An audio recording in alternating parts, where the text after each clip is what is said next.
లాభసాటి పంటల సాగుపై రైతులు దృష్టి సారించాలి. సీఎం రేవంత్ రెడ్డి సంవత్సరన్నర కాలంలో రైతుల సంక్షేమానికి 70,000 కోట్ల వ్యయం. 9 రోజుల వ్యవధిలో రైతుల ఖాతాలో రైతు భరోసా డబ్బులు జమ. రైతులకు వ్యవసాయ పనిముట్లు అందించేందుకు ప్రణాళికబద్ధంగా చర్యలు. రైతుల ద్వారా సోలార్ విద్యుత్ ఉత్పత్తికి ప్రణాళికలు.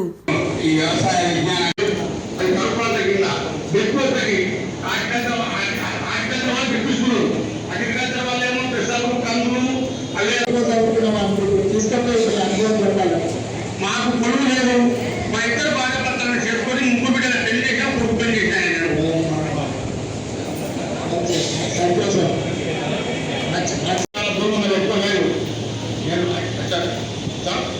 చౌదరపల్లి వ్యాచారం మండలం కరీంనగర్ జిల్లా. మీరు ఎసి పాల్గొన లేదు. అయితే ఇప్పుడు నేను మనకు 3 ఎకరాల పొలం ఉన్నది. ఏ రాష్ట్రానికి ముఖ్యమంత్రి కావాలన్నా రైతులు అండగా నిలబడాలి. ఆ రైతుల ఆశీర్వాదం ఉన్నప్పుడే మన కుర్చీ పదిలంగా ఉంటుంది అని బలంగా విశ్వసించే మీ సోదరుడు ఈ రోజు ఈ వేదిక మీద నుంచి రైతుల గురించి ఉద్దేశించి మాట్లాడుతున్నాడు. మిత్రులారా, ఈనాడు చాలా మంది చాలా విషయాలు మాట్లాడుతున్నారు. చాలా విషయాలు మాట్లాడే వాళ్ళకు అవకాశాలు రానివాడు కాదు. ఆనాడు ఉమ్మడి రాష్ట్రంలో డాక్టర్ వైఎస్ రాజశేఖర రెడ్డి గారి మంత్రివర్గంలో మంత్రులుగా పనిచేసిండ్రు.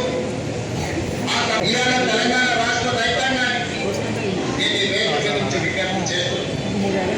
తెలంగాణలో ప్రజాప్రభుత్వం ఇందిరమ్మ రాజ్యం ఏర్పడిన తర్వాత ఇప్పుడు దోసకాయలు కనుక పులంకాయలు అనుకుందామా? కందిపప్పులా వేసి చేస్తే మన అమ్మను నాయనమ్మను ఉంటే మటన్ చికెన్ కంటే టేస్ట్ ఉండేది. జొన్నరొట్టెతోనే కందిపప్పు పులంకాయలతో తింటే ఎంత మజా ఉండేది. ఇవాళ ఆ రుచిలో పోయి